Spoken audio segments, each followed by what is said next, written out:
This week on Media Delta, Jaws. In the water, no one can hear you scream. Unless you're above water, in which, well, everyone can hear you scream. Hello, and welcome to another episode of Media Delta. We have a big one to talk about today, although maybe not in the terms of video games or video game-based movies, because this didn't actually, for as much of an impact this movie has, there's only kind of been a handful of games based on this franchise. But it is an incredibly big movie franchise. Although, probably say this particular movie in this franchise that we're talking about today, probably the most important one. We're talking about Jaws today. Um, Kind of sort of continuing our horror theme because this is technically a horror movie, although more a thriller. You could definitely see it as a horror movie. Um, but yeah, this is a pretty important film in terms of cultural history. So I was not the only one who watched this. I had two others uh, kind of watch and rewatch this so that we can have some commentary on it. So please introduce yourselves.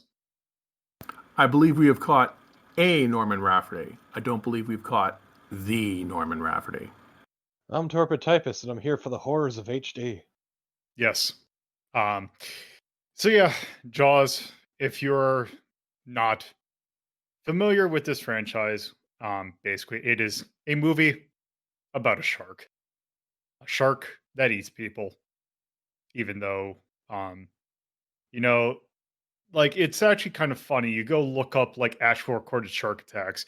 You might get like a person a year, and like even like it's the time that this movie slash because this actually was based on a book. Like I think in 1974 when the book was written, I think there was one. In 1975 there was two.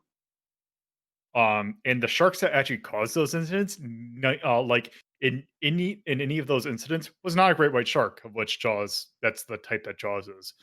But yeah, This movie viscerally fucking hates sharks. yeah. Um, this, yeah, like I probably would not like. I I wonder, like, what was the opinion of sharks before Jaws came out? Like, did people think of them as particularly more dangerous than anything else? That's like any other like ocean, like any ocean creature. Um, like I actually kind of curious, like, what is the how many more incidents were there like things like I don't know manta rays than there were with sharks? But yeah. So yeah, this movie came out in 1975, directed by one Steven Spielberg. Um, and yeah, based on a book of the same name by one Peter Benchley that did come out in 1974. So I think before we kind of keep like more prattle on about this, probably should get in with the kind of our always our eternal first question. Srafty, what are your general thoughts on this film? I love this movie. I still think it's great today. I think you've got a stellar cast, and this is Spielberg before he, at the peak of his original form, where he's trying to uh, go for a sort of reality and ground the characters. And he does a really good job of setting everything up.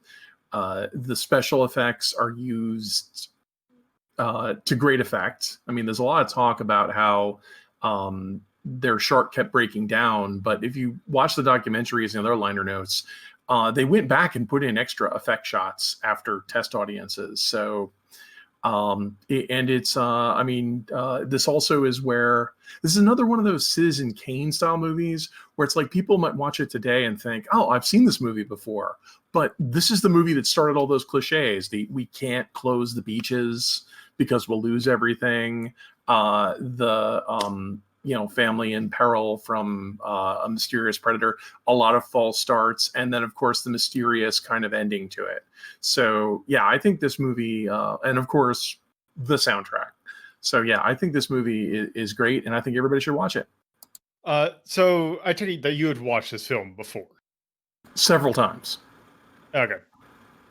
Yeah, because I that is something that so just to go ahead and say this, both I I know I hadn't seen this movie prior. I believe Torpo, I believe this is your first time watching Yeah, this. I'd never seen it before. Um, so it is interesting I'm seeing this. actually in here commentating completely blind. I haven't seen the movie still. Oh, that's going to be unfortunate. But anyway, yes. So it is good to have someone who has seen this before. Kind of with Especially someone who's very familiar with it.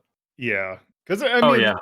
like, yeah, this is definitely a like this is a huge film. This is the film that didn't coin like the word blockbuster was there before, but this was like the first case of the modern blockbuster. Well, yeah, well, my research shows that this is pretty much the first blockbuster. Like before this, they were usually releasing movies because prints were expensive. So they would release a small number of prints, wait for word of mouth to build up, and then launch it wider on other screens. But this movie is famous for taking everyone by surprise by opening on over 400 screens, and everybody went to go see it. So like usually when you open a lot of screens and no one had heard of your movie, it didn't open like this. This is like the first movie that starts like today. Movies always brag about their opening gross weekend, like we got $1 billion our first weekend. This is the movie that started all that. Before this, they didn't brag about like ticket sales numbers like this. Movies usually open only on a few screens, and they bragged about what critics said. In fact, I do want to point out this is ironic because in 1975 this movie opens, becomes the biggest opening of all time without opening for critics. And then in 2007, Steven Spielberg produces the Transformers movie, which also opens wide in a bunch of screens and is not pre-screened for critics. Yeah. So, yeah, I mean, this movie just starts all that. Because yeah, like that is kind of why this movie is good. I don't.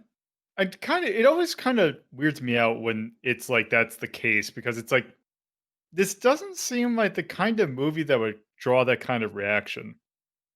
Like, not necessarily to like badmouth the film, but this just doesn't seem like a like super popular movie. Like, it's not something like I could imagine like I don't know Star Wars being, or like maybe a Disney film, not Jaws. Yeah, for I'd many argue years. Oh, go ahead. modern cinema has really colored that differently. Yeah, for many years, this was on like the top 10 list of top grossing movies of all time. I mean, this also like movie is good because I think this movie is some critics have called this the end of new Hollywood. Starting in the late 60s with movies like Bonnie and Clyde, and then getting into movies like The Godfather, there were like a whole bunch of new young directors like Francis Ford Coppola, Brian De Palma, sorry, and Steven Spielberg, who showed up and had new ideas of what they wanted to put. Like movies were supposed to be gritty and real, and they might play with the structure and all that kind of stuff. And so yeah, there's a lot of those movies. Like a 1970s movie is usually very 1970s. If you try to watch some of those movies today, they just have a weird sensibility. Oh, Dog Day Afternoon, this is a 1970s movie. You know it immediately when watching it. And this movie is kind of like the beginning of the end for that, because even though it still has a lot of those kinds of tells in it, like a lot of shots of people at home, sequences that I'm pretty sure you guys thought dragged, like all that. This is like after this, by 1983, this era was gone, and now it was tentpole movies that opened hugely wide. Everything was a blockbuster, everything huge. So this is like the beginning of the end of that era of Hollywood. Yeah. Like it definitely the more I think about it, I can definitely see it kind of fitting more of a modern movie mindset. I guess modern in air quotes, I guess. Um it is pretty like that would probably be one of the things that I'll probably get into if doesn't already.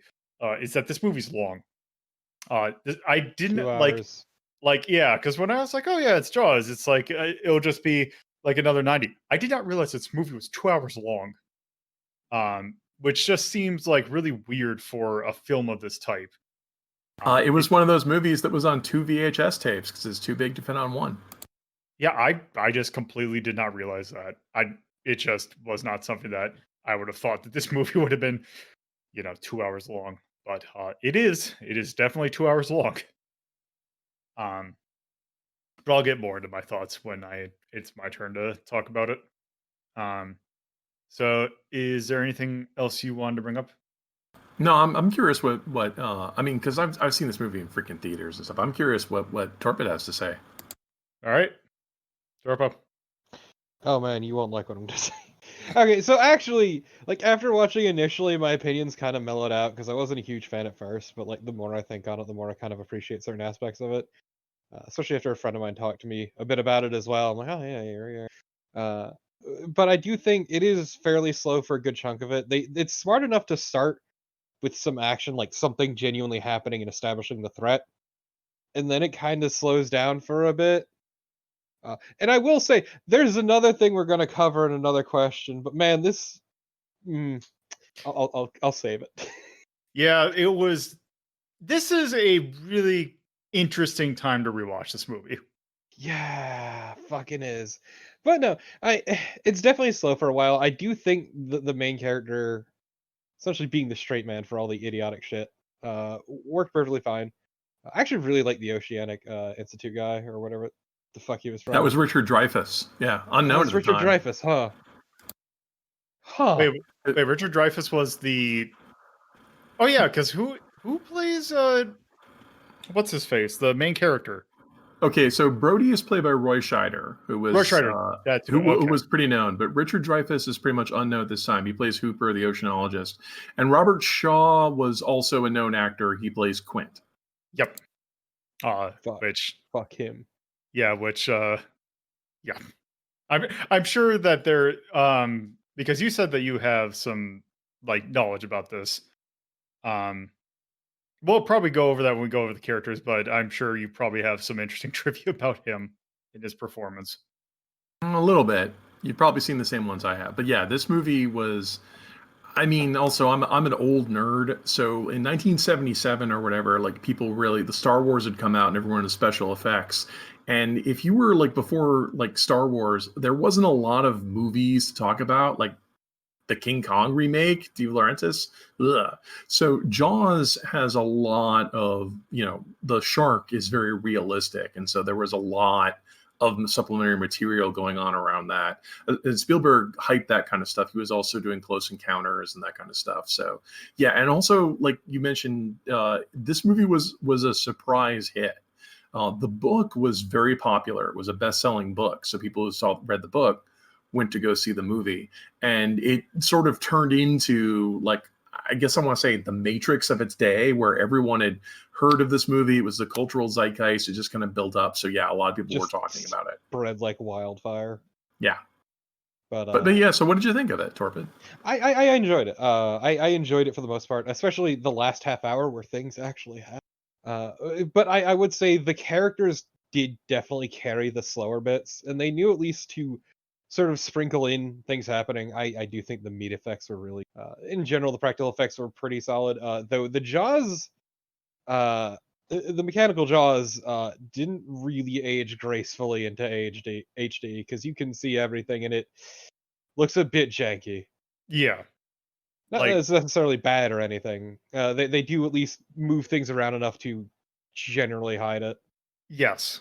I mean, that is one of the key things about this movie that actually was like, it's always great when you hear the question, like people have this criticism, because I feel like the moment that if I hear someone with that criticism, not to be like judgmental, but it's almost like I dismiss their opinion. But the fact that this movie does not show the shark a whole lot, especially early on, is very nice. Very nice, but also it helps build the tension as well. Yeah. Yeah, did you guys haven't seen Close Encounters of the Third Kind? I have not. No. Okay, that's another movie of Spielberg's that has amazing special effects, but they don't show them until the third act. A lot of it is literally just like spotlights on cranes. So they also kept that and made a big reveal at the end, so it feels good about that. So Spielberg's playing to his talents here. Mhm. Like, even like, that's actually one of the things that, towards like, I was surprised, like, watching it because I was like, it's such a notorious thing about this movie is that they very rarely show the shark. I was not expecting to see it so much in the last half, like that, like the last act. Like, I know the scene, like one of the iconic scenes of, Jaws appearing in the water when Hooper is chumming, or not Hooper, when Brody is throwing chum in the water and says the line. But I thought that that was probably like going to be like one of maybe 5 scenes in which you see the shark. Yeah, I think some of this became dated because, I mean, remember, like, all right, so Star Wars comes out in '77, and there's a special, like, non-stop special effects, and then after that, you have stuff like Alien, and Outland, Blade Runner. Suddenly, movies have effect shots in almost every single scene. So this is kind of the end of that era of people being, kind of. Reluctant about giving those kind of things. Nowadays, a blockbuster, you know, getting back to Transformers in 2007, where every single shot has CGI or some kind of motion Steadicam spin tracking in it, where all the money's clearly on display. It's generally a bit frustrating seeing the sort of decline of practical effects because they look But generally a lot better than a lot of CG. forgive me for probably forgetting an easy thing, but Spielberg was Jurassic Park, right? Yeah. Yeah, he's Jurassic Park. Yeah, because that was like the tail end of like the like what if correct me if I'm wrong, but isn't that like generally seen to be like the last movie that really just was really focused on practical effects? Isn't that like one of them, if not the last? It does have some very impressive practical effects in it. It still looks really good too, I might add. Yeah, that's Spielberg's talent as a director. But CG was pretty much on the way in, and I mean, I don't know what movie actually kills it. The Matrix is probably the one that actually you could just say that's the nail in the coffin right there. Yeah, it's probably the real like shifting point. And then a couple years later, George Lucas bragging he has twice as many digital effects in the Phantom Menace as the Matrix does. So yeah, that's the end. Yeah. Um. So yeah. So Tarpo, do you have any other thoughts or anything else you want to call out? I do want to mention they actually use surprisingly few, I guess you could say, sets. Yeah. Yeah, because it's like, I mean, it helps that a good half of the movie is set on the water. So Yeah. But like even that's in town, it's largely just on the beach yeah. with occasionally shots of like inside houses. Yeah. Yeah, it shot on location in Martha Vineyard. Once again, New Hollywood was able to take advantage of the Steadicam. That was, like they could have longer shots with smaller cameras, so they could go in a house and follow people around. And they really take advantage of that. Like the opening shots where they show Brody talking about his family and making fun of New England accents. He sets up the entire house, so you can see where they live on the island and stuff. Yeah. The whitest little island you've ever seen. Oh, and I guess we Yep. should mention the video games. Did you guys notice the vintage video games in the movie? Yeah, that was Yeah. that was the one thing that I saw. I was like, God, it's really weird. Like I noticed it when we were watching this. It was like, man, that's like it is really weird to see a 1975 arcade. Yeah, because they've got the Killer Shark game, which I've never seen. That's apparently a mechanical game, not a video game. And the movie is famous for having a game called Computer Space. There's that weird game in the back that has like the weird '60s vacuum form on it, and apparently it's an Atari version of Space War. You blink, you miss it, but this movie has it in it. So video game nerds, I get we have to point out for the video game nerds, yes, Computer Space is in this movie. Apparently, it's the only movie Computer Space was ever in. Yep, Killer Shark apparently developed in 1972 by Sega. So that would have been probably one of their first coin ops, maybe. Yeah, shortly after this, there's a video game where you play a shark and it's got voice sampling in it, which is unusual for the time. But that came out after this movie, and I can't remember what it's called, but it's a black and white game. We'll have to look this one up when we're done. Yeah, that was something I noticed that I was like, just a neat detail of like going back and seeing that in a thing. But yeah, especially like because it reminds me of there was like I forgot exactly what the name of it is. I think it was like the Arcadia or something.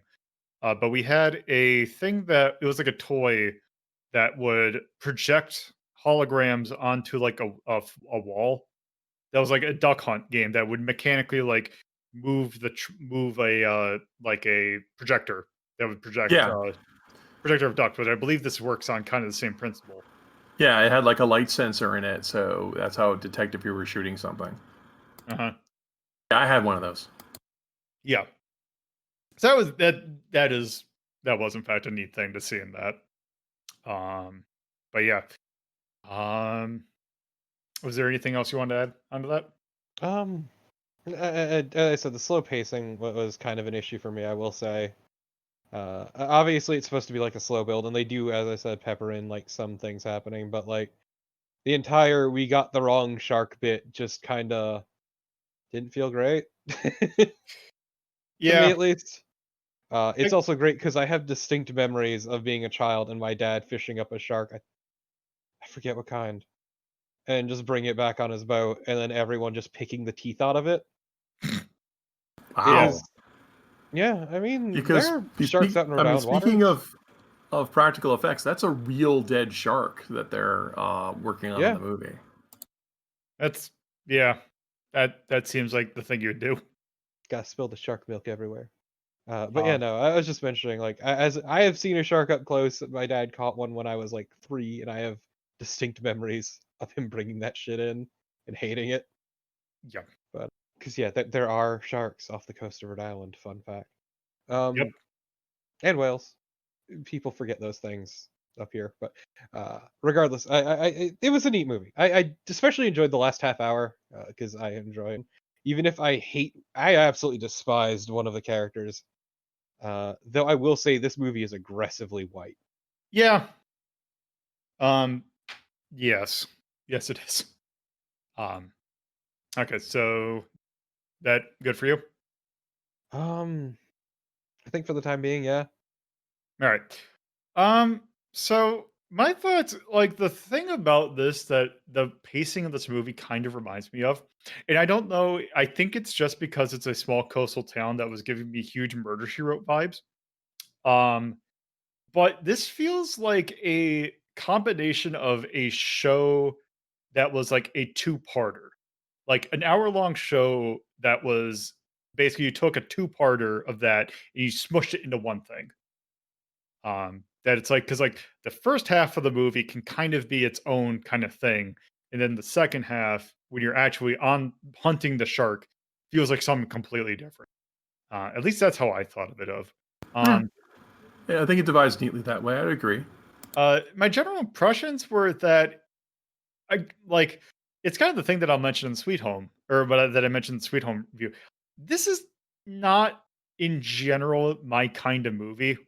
Um, the thing that also this being a 1975 film, reminds me, was actually the MPAA rating system at the time, where it's great because you have this period of film in which you have you only have because remember you only have you have G, PG, R, which meant that PG had like a scale of like saying maybe more than 3 swear words. Like in the case of like Secret of Nim, there's a few cases use word damn that still gets it a Well, G Secret of rating. Nim's rated G. Yeah. Yeah, Well, it's rated G. cartoons. It's for It, kids.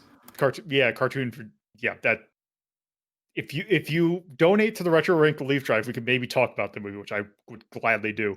But nonetheless, because then you have like that being the tail end to this movie, which is still PG, which is fascinating to me because I would still say that this is an R-rated movie.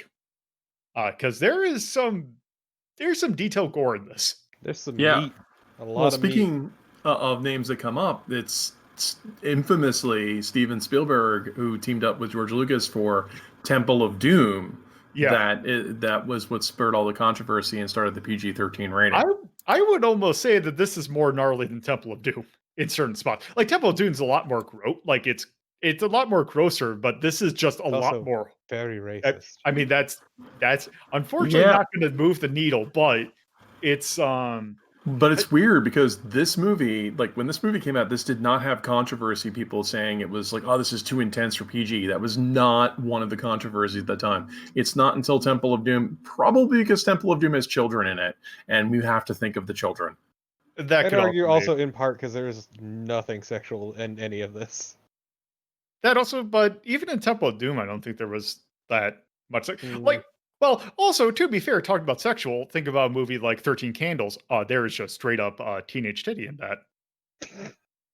Yep. Like that. Now, no way to beat around the bush. You see who I'm pretty sure at the time was think to be a high school girl, just full chest on frame. Well, I I just think feel this. Oh, go ahead.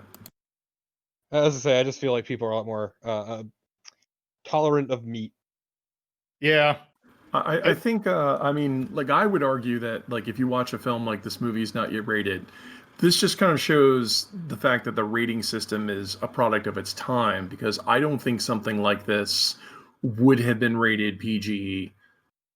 If you made this movie again today, I don't think it'd be PG. I don't even think it'd be PG-13. Oh no, Because it'd be you've R got, with all the meat. yeah, yeah, not to mention naked woman getting killed by shark in first 5 minutes.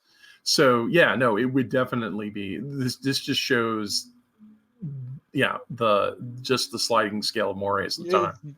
Yeah, a shifting understanding of film ratings and what they mean. because the reason that I bring that up, like much like Sweet Home, there are parts of this movie that I was like, I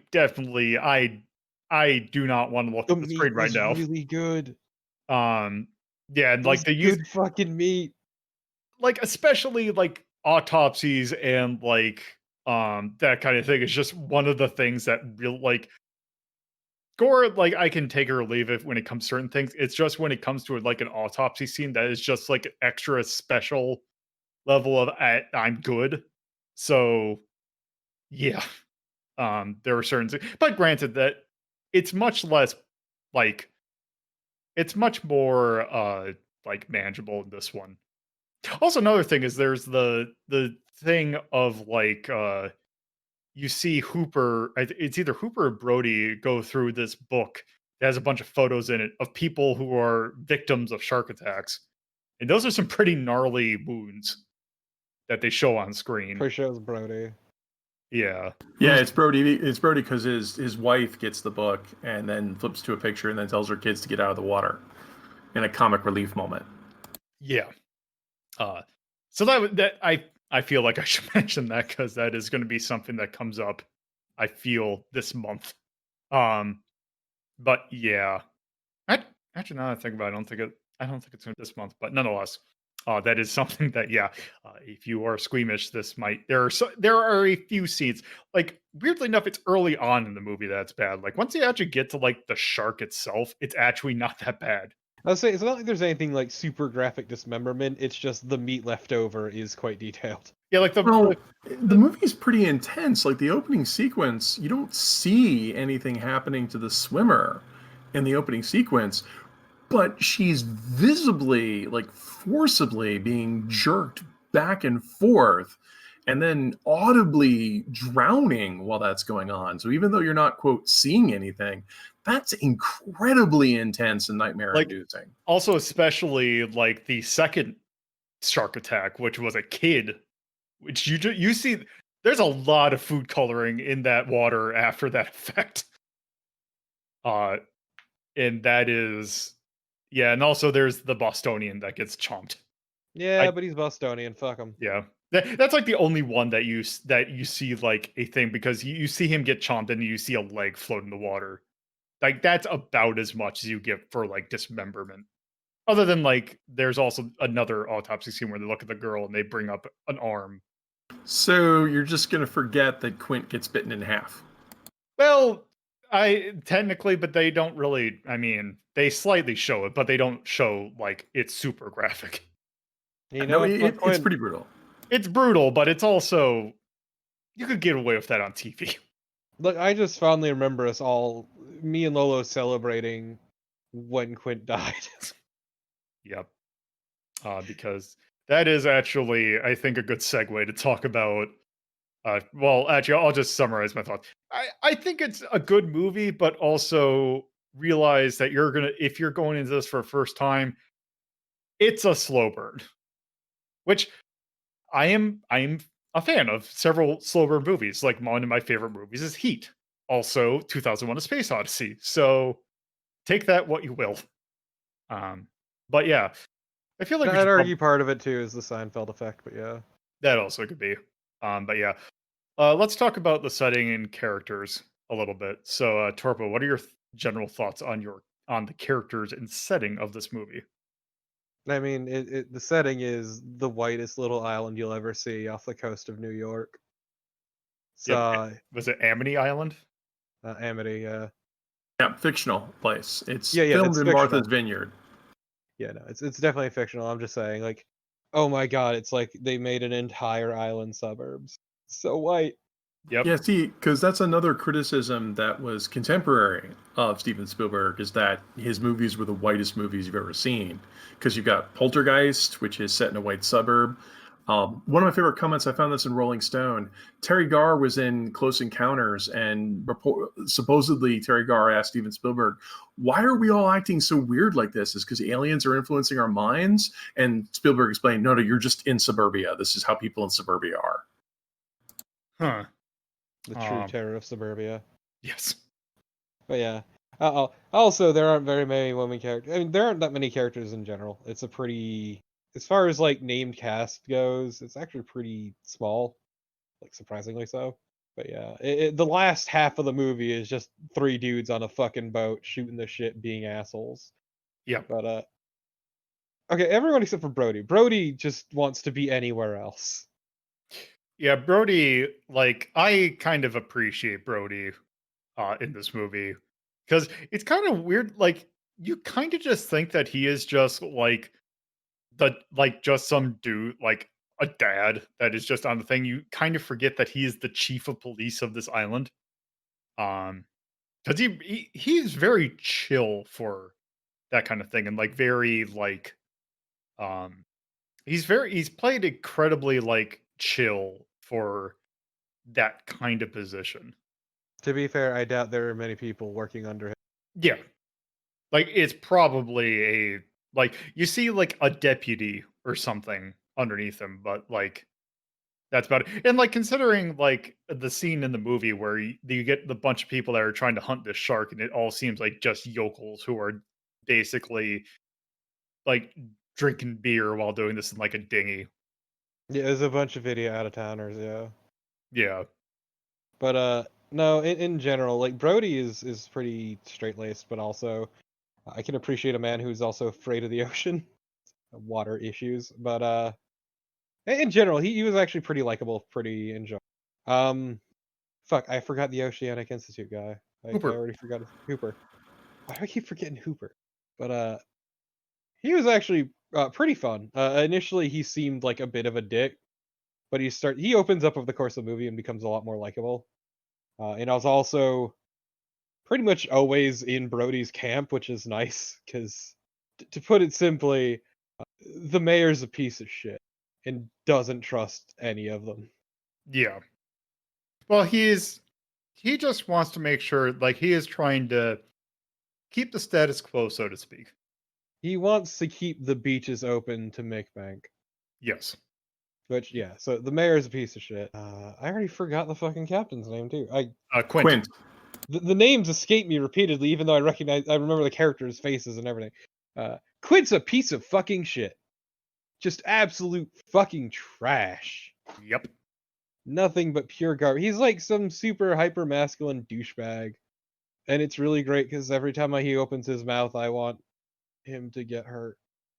He even tells the story of like the sub he was on, but the problem is the story told is pretty inaccurate, actually. Very inaccurate. It was great because one of the people who was in the call with us was previously a history major, and she had some things to say about his retelling of the incident. Yep. And so a lot about him. Also, once again, he's like one of the big ones espousing this fucking deep-seated fucking hate of sharks that just really underlies the whole movie. Like between him and the Oceanic guy, even goes on about how much sharks will eat things and eat people and love meat and all that shit. And it's like, dude, that's no. Sharks are largely harmless unless you're a dipshit. And Yeah. it's frustrating how much that like underlies the entire movie. Is hatred of sharks that carried over into the real world and caused a lot of problems. Yep. Yeah, those are the main characters I can think of off the top of my head, and that's largely my opinion on them. Is like I like Brody. Hooper's pretty all right too, Yeah. but hot damn, Quint sucks. Those are like the main characters who like make appearances in like more than like a handful of scenes. Like you have like Hooper's wife and his kids. Yeah, they're You there. She's wife. Her personality is wife. wife, kid is to be kid and to be potential in danger at one point. Um, there's the parents of the kid who dies in the beginning of the movie. We just Um, really shit on Brody despite none of it being his fault. But also he can't say outright the mayor's a piece of shit. yeah, it's because basically the mother is super pissed off at Quint or not Quint at Brody because her son died because the beach was open, even though they knew that someone had died earlier. So there's that. Um, but yeah, that's kind of the major characters in this movie. Yeah, it's actually like surprisingly reserved in terms of both cast and setting. Like now that I think about it, but yeah, I think that's largely my opinions on them. I really Yep. So why I celebrated when he fucking died.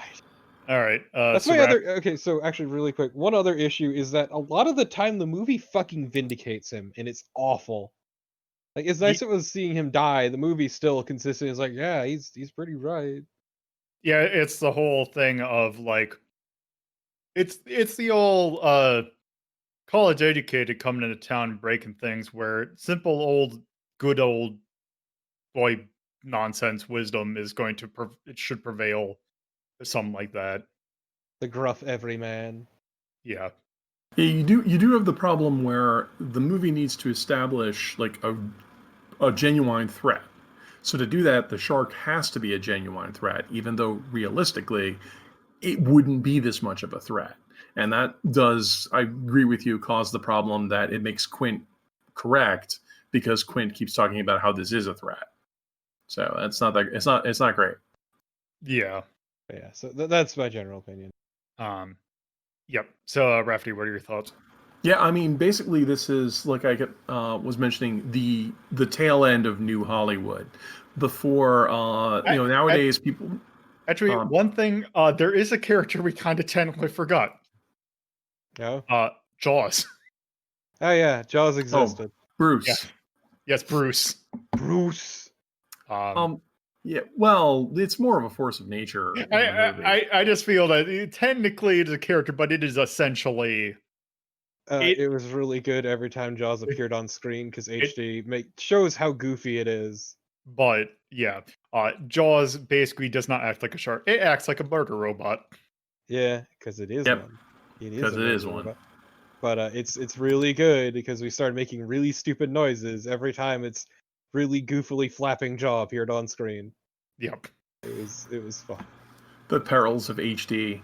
Yeah, HD is rough to some things. There was even a joke on Robot Chicken of, Jaws, what would they call it? I already forgot what they called those Star Wars when they re-released them. Oh, the special editions? There we are. There was a joke about Jaws special edition. Like when the shark explodes, a ring would come off of it. So, but I could see them doing a dusting of CGI over the robot, but I'm glad they didn't. Yeah, no, I'm happier that it's preserved as is. Yeah, rather than touching it up. Like the shark itself still looked nice, even if like the movement was the clumsy part. Yeah, it's like, yeah, it looks a little goofy, but also they're like, yes, like if you aren't paying attention, you're just enjoying the movie, not being a critical dick about it. Fuck you too. Yeah.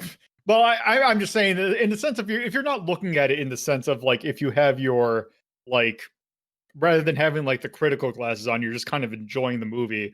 Like if you're watching it on the side while like doing something else, it's kind of something that it's harder to watch unless you're specifically looking for it because Like if you just see it in the side, like it's not that bad. But if you're looking at directly head on and know about it, it's something that you can probably see. Oh yeah, well the acting I think like Roy Scheider really sells it when the shark surprises him for the first time. Oh yeah, that is a very good scene actually.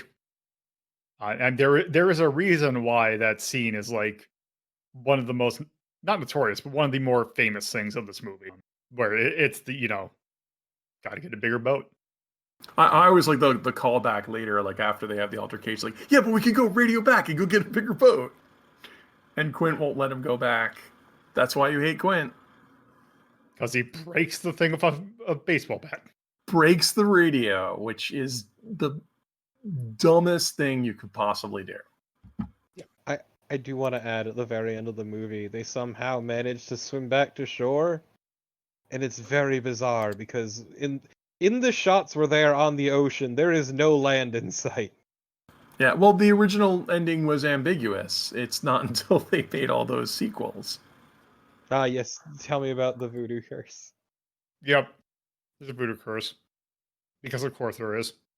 But yeah, speaking of like the ending, and of course the characters, the way they didn't, this is before, like, this is the new Hollywood era before, I guess what I would call the save the cat era, where every movie they always try to have to put in something to make the protagonist likable, or they have to have that moment where the characters were offended, so you don't feel bad that they do violence against other things.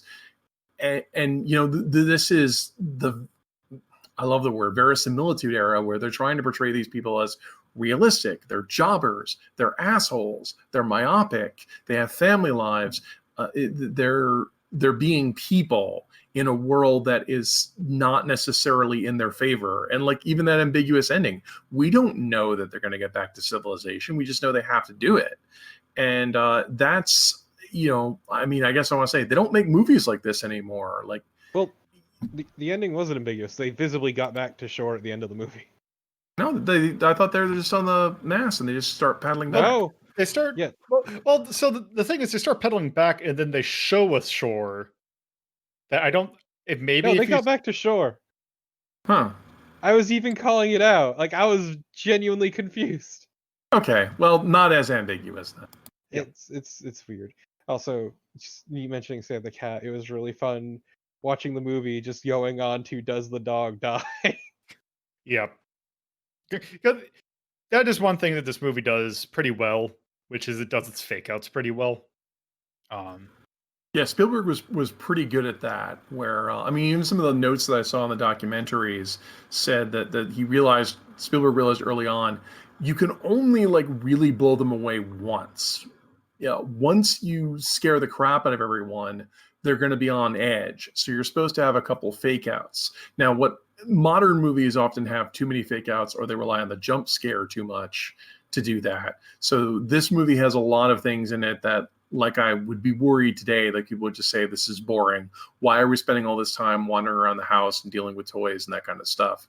Where's the action? And I think this movie has Brody as a dynamic with his wife where they get along. They're just a married couple with kids, and their kids are obnoxious like real kids are. And Hooper shows up, and Hooper's obnoxious, but he's got that kind of Ivy League kind of attitude but he's also very hands-on, which makes him a credible part of the team. And Quint is obviously a shark hunter, but also obviously dangerous. But everyone feels like real people in this. And I think like the second act, the whole movie, but especially the second act, wouldn't work as well if these weren't good actors portraying fully realized characters. Yeah. Also, while we were looking at this, because I was looking at something, I have come actually across the Florida Museum. Apparently, is a site which has the International Shark Attack File, and since the year 1580, in the U.S., there has been 1,483 shark attacks that are unprovoked since 1580. which Oh yeah, it's totally overblown. Have you ever read a Peter Benchley novel? no, I have not. Also, it's great because it's like, oh, also one thing, though granted it doesn't say to the extent of it. Uh, it says like the number of attacks, and it says the number that are fatal. And the number that are fatal are an extremely low number compared to like in the year like in 2019, there were 41 attacks of which 0 were fatal. Though granted, it does not say what the extent of the damage was, but also Well, the '70s were also like the rise of horror. Like Stephen King had showed up and written like Carrie, which also like the new Hollywood. Like people remember Carrie as having all the psycho kinetic type stuff in it, but a lot of that book is also like here's a New England town and here are these people wandering around. And there was a brief explosion of horror novels around the '70s. I mean, Stranger Things, has the fake cover that looks like that. And so there were a lot of like people trying to get in on this. And so a lot of them were monster runs amok in this town, like, Bigfoot's killing people, or there's a Grizzly was a movie that was, Grizzly, I think was a book. Now I got to look up when Grizzly was made because it's one of the Godzilla imitators. There was a Monster of the Week type books and that sort of thing. And this is just one that just took off because it was kind of popular. And yeah, it's totally overblown, but we remember this one and not movies about killer crap. Like, what about all the Killer Bee movies that came out? Do you remember any of those? nope. Okay, there's a whole bunch of Killer Bee movies, or Killer Fire Ants, or that kind of stuff. This movie just was, the book was written well enough and the movie was well enough that people got into that. Well, no, I don't want to talk about Killer Bee movies. I love those. There's a whole bunch of those. All right. Okay, Grizzly was made after Jaws, so okay, so it is a cash in on Jaws. So never mind. Now I'm just thinking of the movie Anaconda, which I know is much, much later. Although one thing about that, I did find a little bit of trivia on the Jaws page on Wikipedia. Apparently, John Voight was originally thought, or like not thought to be in it, but it was originally like they were planning on having him in the movie, which he did show up in Anaconda and was also eaten, thankfully. Very Quint-like character in that movie too, or in that movie too. Yeah, Anaconda is. I mean, like you could watch Jaws. I'm glad you've seen Anaconda because you watch Jaws, you go, I'm not really sure that was a pretty good movie. Also, then you watch Anaconda. Okay, Jaws is way better than Anaconda. Oh yeah, it is. Also, I want to go on the record. Is that my parents bought a Laserdisc player when those things were actually like popular.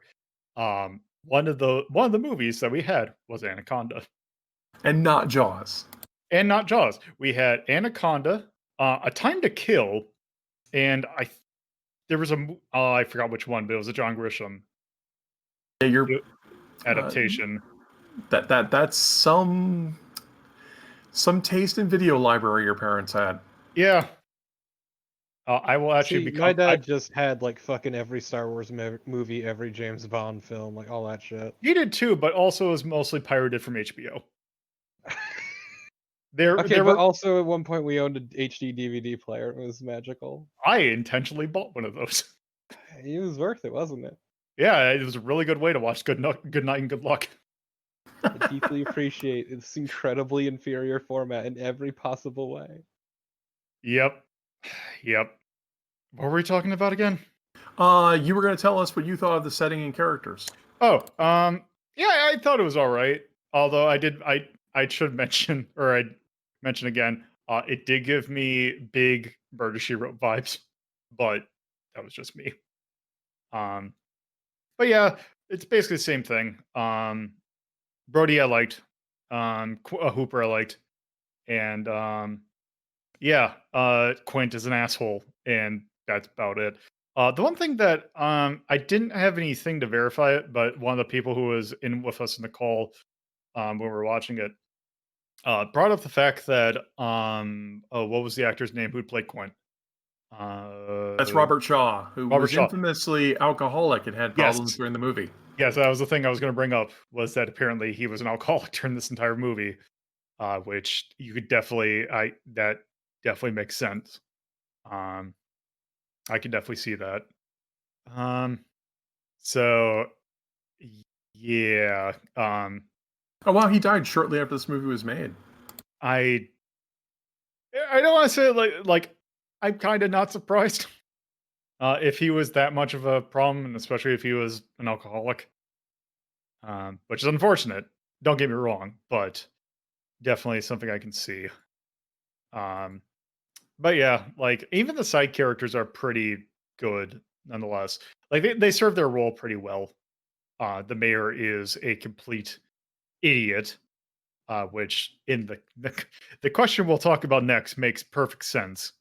Because yeah, the mayor is very relatable nowadays, so to speak. This movie hits real fucking weird. Yeah. Yep. Um. So yeah, why don't we just go ahead and get into that? So this is an interesting year to listen to this. If you are listening to this in the future, we are currently 6 months into the outbreak of COVID-19, which has uh, many people have argued that we should close down a whole lot of things. Actually, I Uh, think it's 7 at this point. it's been a while since that come out, like it since that thing started to spread, which makes watching this movie very interesting. So Rafferty, how did you think about watching this in the year of our Lord 2020? Well, see, I've got a problem because this movie is very nostalgic because my whole family loved this movie. This was my mother's favorite movie. She loved this, and I've seen it many times in the theater, in the drive-in, on television. Read the book, read many behind-the-scenes stuff. So like you said, the whole closing the beaches thing and rampant naked greed with the complete lack of regard. I mean, notice like the movie in the second half that you're all praising about, the mayor's just gone. Yeah, And it's Brody who gets he gets slapped across the face and gets all the shit for everything that's going on. And once again, those are elements of New Hollywood, where it's not, it is the opposite of Brody's fault. Brody wanted to close the beaches. He told everybody it was terrible. His superiors overrode him, and then he's the one who gets all the shit, and then he's the one who goes out on the boat and deals with everything. To be fair, part of this natural like mistrust of the local government and all that comes because this is on the tail end of Watergate when this was made. Right. Well, but So also there's this natural mistrust of the government and all that. But yeah, well, the movies like Bonnie and Clyde was told from the Outlaws' point of view. Butch Cassidy, Sundance Kid told from the Outlaws' view. Godfather, like that's you common in these kinds of movies anyway. Corrupt establishments. So but once again, it's like like there's no necessarily any comeuppance. I mean, at the end of the movie, okay, the shark's dead. So Brody gets to go home. Everybody still hates him. All those people the shark killed are still dead. also Quint doesn't get paid, so it doesn't matter. Actually, the mayor came out pretty well. Yeah. Also, looking at a synopsis for the second movie, he's still the mayor. Yeah. Isn't that crazy? Yeah. So yeah, no one got any comeuppance or anything. So yeah, once again, when I say could make that movie today, they would come up with an excuse for John Turturro to get peed on or something. Which he should. But also like this movie is very nostalgic for me because it's a time period, once again, the arcade with the mechanical games in it. I've been to New England in the 1970s, so it has some reminders of that. And it's that kind of time period. So I think Torpid might be better to answer the question of what he thought about the culture shock in that. Yeah. So what are your thoughts about watching this movie in 2020? Fucking hits real goddamn weird. Holy shit. Yeah. I mean, even in my own state, which is part of New England, the mayor made it. The governor made it a very clear point to do a sort of slow rollout, so to speak. But basically only a couple months after fucking COVID, shit started to open up pretty quickly. And it's like just watching this, I'm like, yeah, no, this is accurate. Fuck it, Um, the almighty dollar, whatever. yeah. So definitely from a personal point of view, I am from a state in which local government did a hard shutdown for about, say, a couple weeks. Same. Uh, and then our state legislature completely shut it down, uh, saying that it was like I forgot exactly the reason for it, was something stupid. But yeah. And now the county that I'm living in is one of the not only the hot spots of the state, it's also the hot spots of the country. So, yay. This was fun to watch. It's like the people say it's like, yeah, I don't know, like why would people in a zombie movie, like no one would be that stupid to act like they do in a zombie movie. Well, got proof positive that actually, yeah, they would. And this movie is a clear example of that. Um, because yeah, it's great because you see something like in the movie that's like, or in the start of the movie, it's like we'll shut down for, like they're saying, well, we got closed for at least a month. It's like, and then the mayor immediately cuts it. It's like, oh, a day. We'll be back in like a day, or it's something short like that. Um, so that part was fun. Well, see, nowadays you have modern movies where they can just blow up Egypt, like they do in the Transformers, or blow up Metropolis, and no one's hurt. Everyone's fine. Yeah, Oh no, they just never talk about it. yeah, More importantly, they just never address it or talk about yeah, it. yeah, they're not American. They don't count. But like, yeah, even for like superhero movies in the places they're trying to protect, there's all kinds of collateral, but they never talk about. We don't Oh, address it's it. even covered up, like but anyway, yeah, it's kind of like modern movies have spectacle where they blow everything up, and It's pointedly okay no that the one gets heroes. hurt. Whereas in this movie, it's a pointless natural tragedy. The shark isn't doing any of this, out of any sense of malice. Even though Quint hates the shark, it's made abundantly clear it's just some sort of creature that just does To, this. to be fair, though, at some point, like I'd imagine the creature, like I could see it like trying to eat like a person to try and get food. Going after the boat, though, I feel is like an extra special level of murder robot action instead of a creature. It gets a little weird near the end, but Munching and crunching that boat, so tasty. right. But this isn't like another movie to compare this to. Independence Day, where volitional aliens come from outer space and we never figure out why they're doing all of this. Man, now that you say that, it wasn't something that was in my mind, but now that I'm thinking about it, I definitely would much rather watch this movie than Independence Day. I mean, they're very similar movies. They both have ensemble casts. They're about an event that happens to someone. They're tentpole blockbuster movies. But remember how you guys were saying, like, Steven Spielberg does a much better fake out of showing that the dog is okay in Jaws, whereas Independence Day has that infamous shot showing like dozens of humans getting killed, but the dog jumps to safety.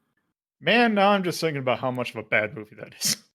God, I think there's an Independence video game, but I'm going to try and avoid that now. Nonetheless, Well, doesn't Metal Slug 3 count? maybe.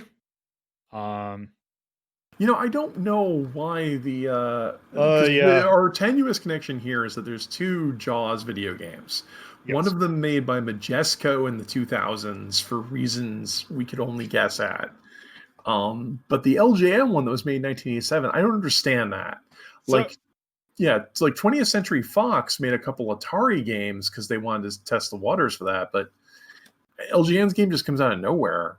So the thing I could say about that is that LJN, I wonder if the link is because LJN was also a toy manufacturer. I wonder if there were toys out for Jaws that were around that time because the Jaws video game is more, I mean, which is technically the game, the reason why we're actually taking a look at this movie.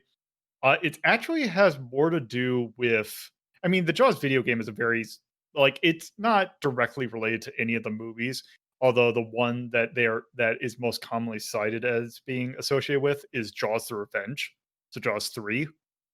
Um, but I wonder Oh, if Jaws: Revenge is 4. oh, it's 4. Um, Jaws 3D is the third. right. Okay. Um, And now that I'm looking at the timeline, the Jaws video game would have come out the same year as Jaws: The Revenge. So I now I bet guess it makes sense. yeah. But really that video game could really act for any of them. Um, but yeah, that Majesco one though, from what I remember, I've never played it, but from what I recall, that one's actually pretty well held in high regard.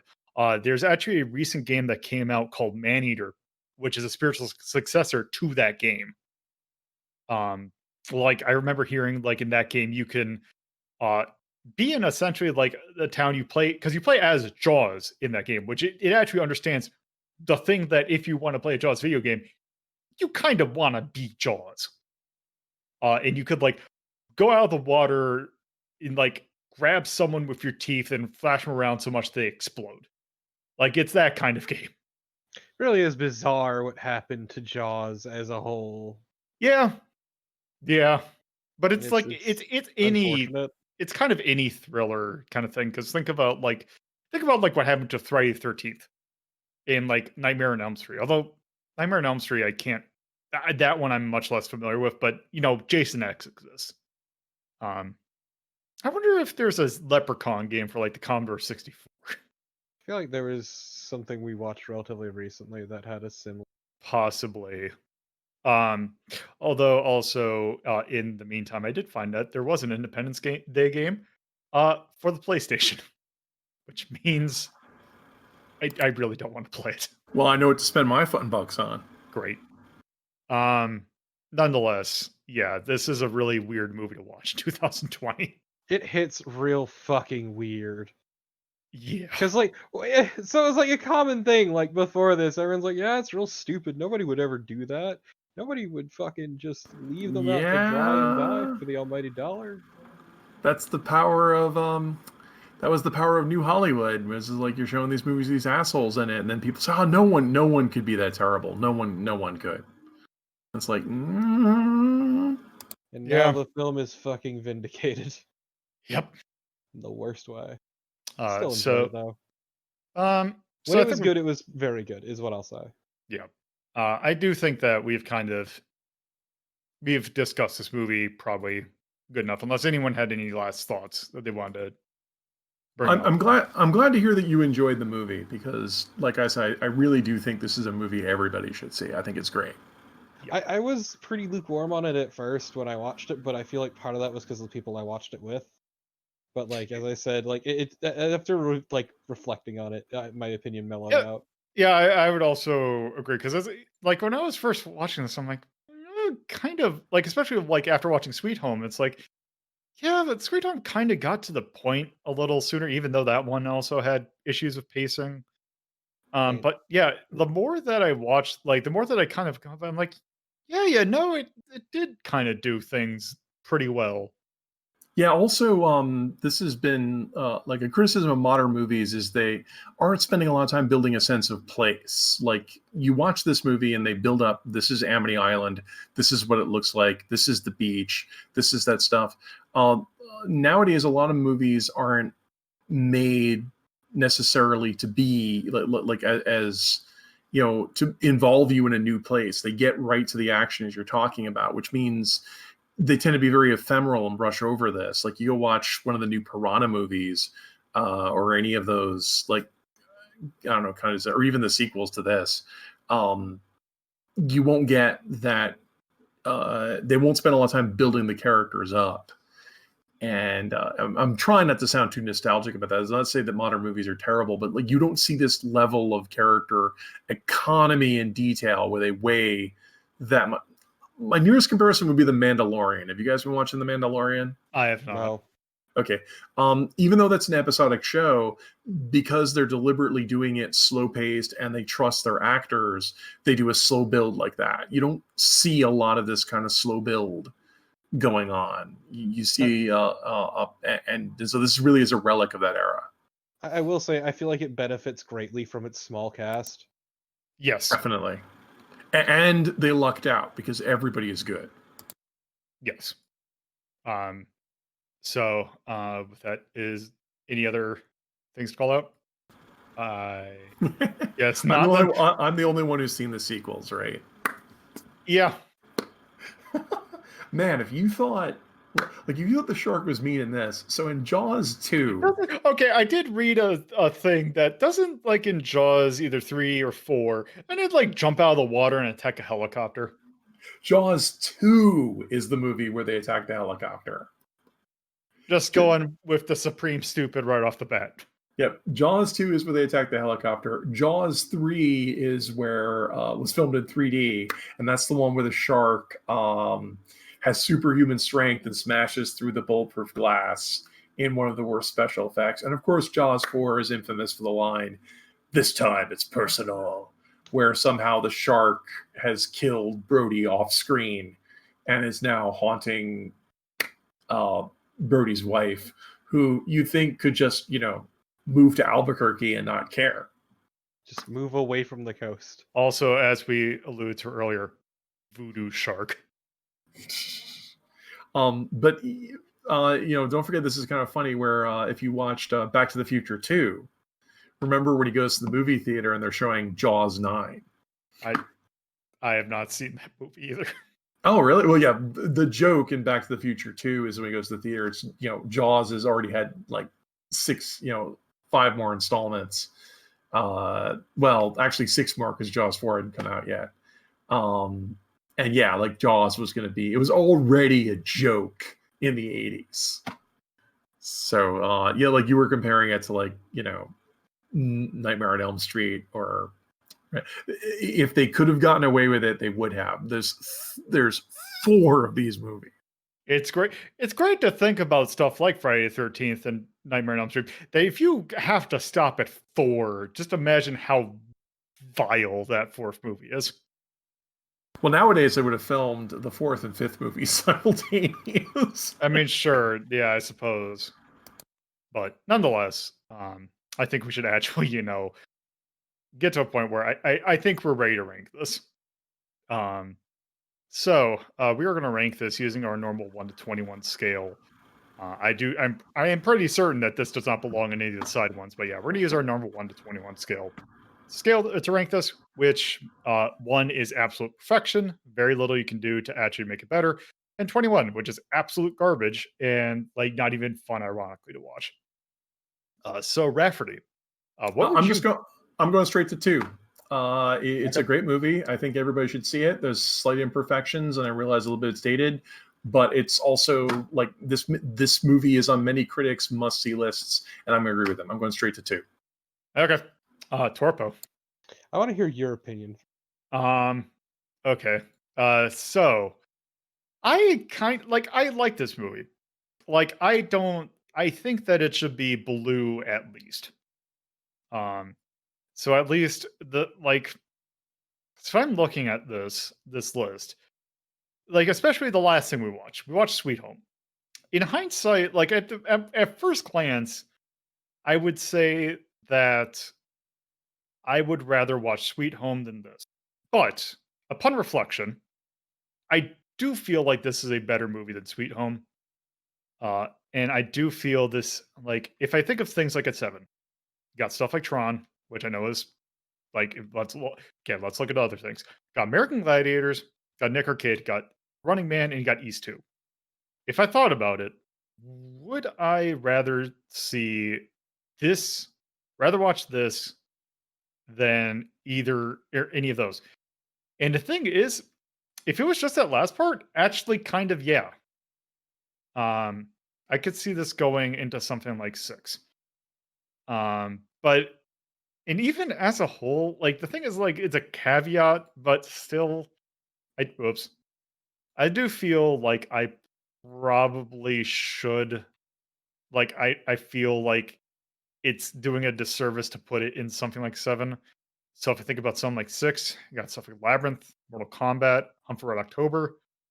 I feel kind of that's kind of a I feel like that region is kind of like it's actually kind of the thing like Labyrinth is sticking out to me. Like I feel kind of in the same way about this movie that I feel about Labyrinth. There's a lot of really weird things about Labyrinth.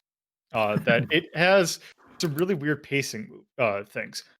But there's something about Labyrinth that I respect to the level that I still feel like even though on a personal level that it is not something that I would probably watch on a whim, but there is something to it that I feel that it is productive, like on a production level, I feel like it needs to be rewarded. Like it is something that you can at least watch from a production standpoint, that I at least say this is something good to watch. Like this is probably like if I'm thinking of stuff that's outside of maybe a James Bond film, it is probably one of the few movies from that era that I would watch. Like I would say, still holds up pretty well. Um, I mean, I got to interrupt here and saying, like, so we just went through all that discussion of saying, wow, Jaws feels way too real here in the pandemic of 2020. And then you're saying, like, oh, but Labyrinth, I can still relate to that. well, Labyrinth in the vein of like from a personal level, like I'm not a huge fan of watching Labyrinth, but there's something about from a movie itself standpoint is more what I'm comparing it. Like obviously there are two completely thematically separate, but from a natural production standpoint, I feel similarly where it's the maybe the subject of the movie is not exactly my forte, like my cup of tea, but there's something about it that I really like. So what would you give it? Um, I think because I'm trying to think. I don't feel like it. I personally would not put it at like. I think somewhere between 5 and 6 is my So level. what'd you rate Labyrinth at? 6. Um, I would push you to rate this at a 5, mostly because as much as you like Labyrinth, I think uh, I'm not even going with the 2020 thing, but also like Labyrinth has a couple like weird structurally. Jaws is just emotional, man. Like this movie is just so real. So the other thing I would also say about stuff that we have in Labyrinth, we also got Mappy, the first Mortal Kombat movie, first 14 episodes of Space Cobra, and The Hunt for the Red October. You should give this a 5. Yeah. Well, I'm going to put 5 to 6 just to let's see the scale. Gotta see what Torpo was going to do it because Yeah, this it's is not. funny because I was thinking 5 to 4. Oh, you're thinking 4 to 5? Yeah, Okay. somewhere around there. Because I do think I would almost say 4. Because I would almost argue this is on par with Merry Christmas, Mr. Lawrence, but I'd be all right with a 5 as well. Okay, because I am kind of curious. I was kind of curious to see what the spread between us were. So it seems like from it seems like 4. See, like if you take a raw average, I mean it's 4. Which if we think of like what we have in 4, got the East OVA, we got the Street Fighter 2 animated movie, and we got Merry Christmas, Mr. Lawrence. And at 5 we have the first season of Game Center CX. And honestly, I can see this being a 4. I mean, it's universally regarded as a classic. It is, but also sometimes, Like one of the least nerdy movies you guys have watched. yeah. Well, I would argue Merry Christmas, Mr. Lawrence is probably the least nerdy movie. Yeah, that's that why I we've was watched. saying Merry Christmas, Mr. Lawrence is up there. Yeah, actually, I'm pretty sure that is going to be the least nerdy thing we watch. But yes, I am perfectly fine giving this 4. It's also great that halfway through the movie, I kind of forgot what movie I was watching. I was like, huh. It's like, yeah, this movie did a lot of things all right. Who directed this? It's like, oh right. Yeah, no, this starts because Steven Spielberg doesn't even get nominated for a best director for this. This movie wins some Oscars, but it's not even nominated for best director, and that makes Spielberg so mad that he starts to become that he unfortunately becomes Steven Spielberg and starts making all these Oscar chasing movies, such as Empire of the Sun, which is terrible, The Color Purple, which is execrable, and then he finally gets his Oscar with Schindler's List. Huh. Okay. What? I, so, should I put thriller or should I put horror? This is a thriller. This is a thriller. Okay. Also tone. Okay, I think for tone though, I should probably go spooky because it kind of is a horror movie. Or it kind of has that horror thing. 'Cause I don't. It's a thriller. It's all about the tension. Yeah, it's all about the yeah. If you want to say genre, thriller, tone, horror, perfect. Yeah, that's what I was thinking. Because it is an incredibly tense movie. It's about people reacting to horror and forces larger than they can control, but it's mostly about, it's a thriller because it's people reacting to that. It's not, say, Nightmare on Elm Street, which is horror but spectacle. Yeah. Also for content, I'm going to put gore. I don't know if I should put gore plus. I think just I would gore. put gore. Yeah. I still think the sequence where the swimmer gets thrashed around and audibly chokes and drowns is really harrowing, but you don't really see anything. And then don't forget it ends with just the buoy. She's gone, and there's the buoy, and it's like she was never there, and her drunk, stupid boyfriend is passed out on the beach. Yep. I think that's horrifying. Yeah. Okay. So, is there anything we want to call out in music, charm, cinematography, storytelling, action, and art? You have to give music a thumbs up because the theme is iconic. It's the Jaws theme. It is the thing. It is the piece of music most associated with sharks since that movie came out. It's universally ripped off as foreboding. I mean, come on, the Corn Pops commercial ripped it off. It is so iconic. There is something I very much appreciate about it.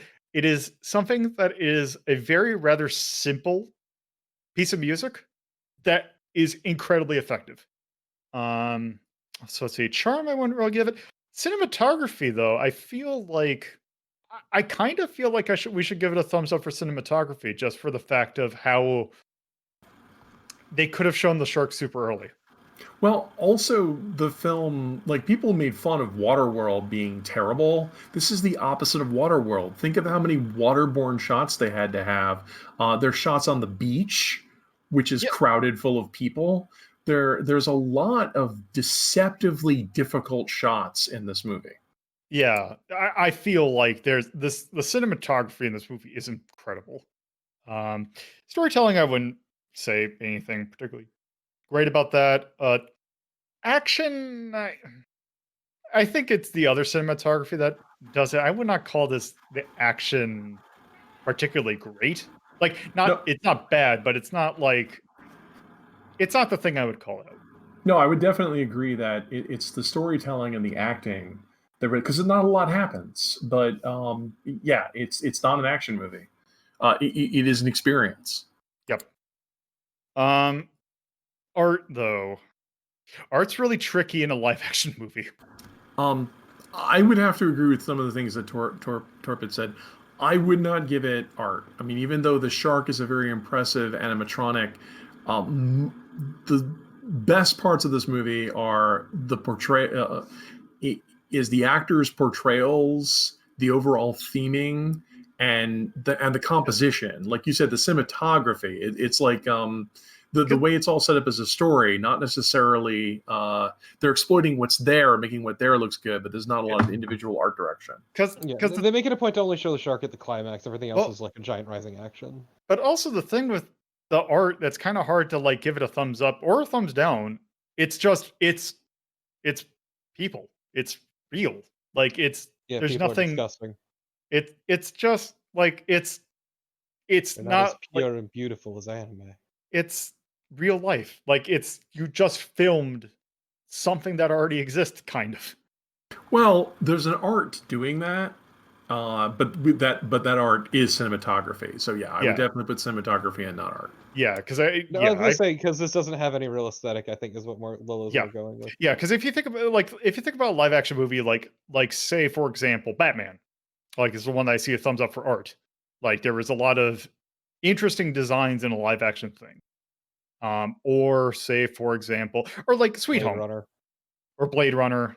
Well, we haven't done Well, Blade Runner I'm yet. using cinematography as an example Yep. because, Well, yeah, like yeah. a simple way to be if you the first Ghostbusters movie clearly takes place in New York and nowhere else, and It most of it's filmed in New York. Whereas the 2016 Ghostbusters movie, where does that take place? What city is that in? Where is this? And you know, and it's whereas if you watch Jaws, it clearly, in fact, there's an even better example. In Jaws, it clearly looks like it's Amity Island. Jaws 4 is notorious for people getting thrown overboard, and when they climb back up out of the water, they're bone dry. It's notorious for that because they're doing well, different takes. also like to give the like for giving a thumbs up in a live action movie for art. Ghostbusters actually is a pretty good example because if you think about the design of like the Ghostbusters thing and like if the Stay Puft Marshmallow Man and just the other like the out of this world designs of that. For that, I would say I would give that a thumbs up. But for Jaws, it's mostly just it's Bruce. Yeah, definitely cinematography and not art. Yeah, cinematography and not art. Yay or nay? Um, I kind of want to give it a nay for pacing, or maybe pacing or length, but not both. I'd argue it's a little long in the tooth. Yeah, I think that one I might put just for I would agree that I think you could cut. That's why I said 2 instead of 1. I think you could cut 10 minutes out of this movie and not miss anything, yeah. You could definitely cut and stuff. probably more than that. You can definitely cut out stuff out of this movie, but yeah, I don't think it's so much a pacing issue. I think it's just there's a lot. And I really can't think of much else to like.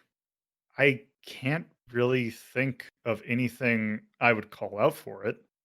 Because yeah, I think that's I think that's good for Jaws. Wow, the DVD version has even more scenes. Yeah. Why? Well, so here's the thing. I think we actually watched that version because I have the Blu-ray of this, and I don't know if by default. Um, let's see. On the back, it says yeah, it's great. On the back, it says HD picture and theater quality sound. The film that still makes audiences afraid to go in the water. Um, Do digitally. you? Yeah, I was gonna ask. Do you remember Quint going into a music shop and being an asshole? No. Okay, so maybe it didn't. That because That's one of the extended ones. okay, we probably okay. Yeah, because it says let's see, digitally remastered and fully restored, high resolution from high resolution 35 millimeter original film elements.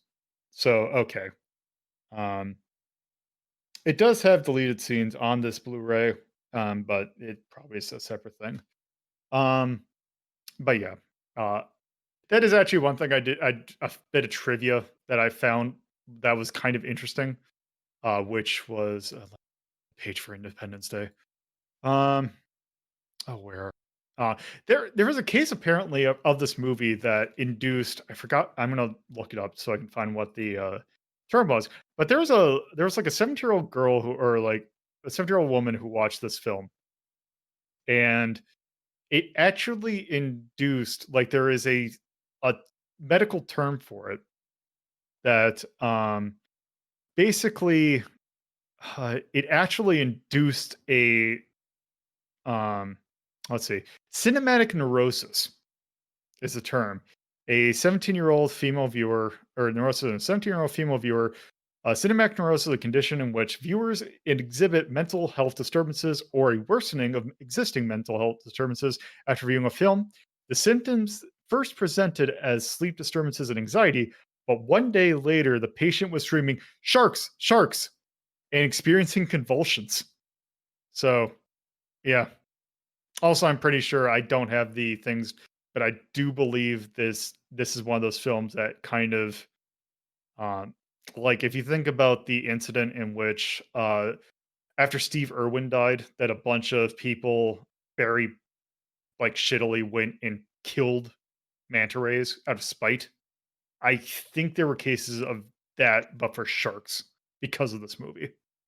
But yeah, also this, this is probably one of the movies that's the reason why we have that like the whole like craze of shark attacks. Oh, there were definitely a lot of shark killings because of this.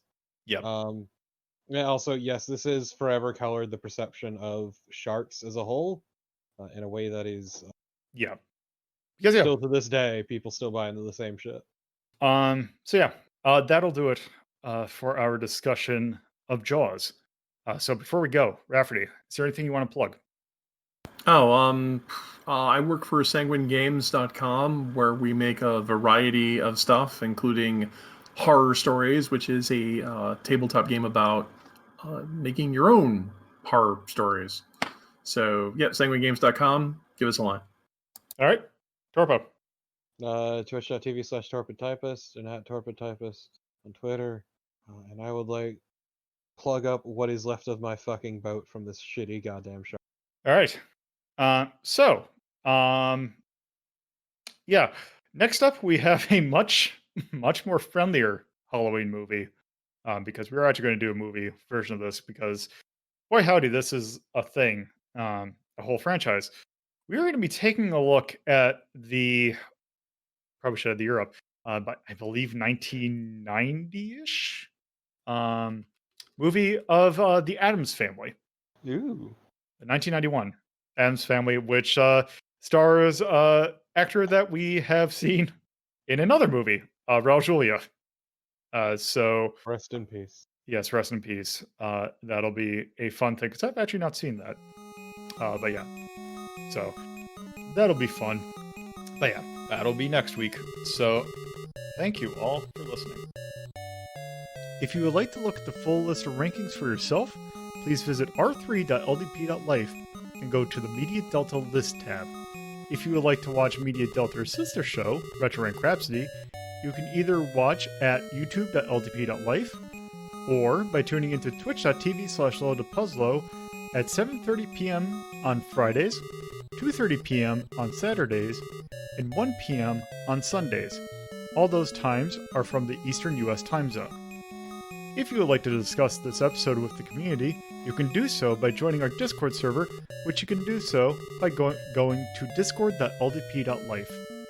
Thank you again for listening, and I hope you tune in for our next episode.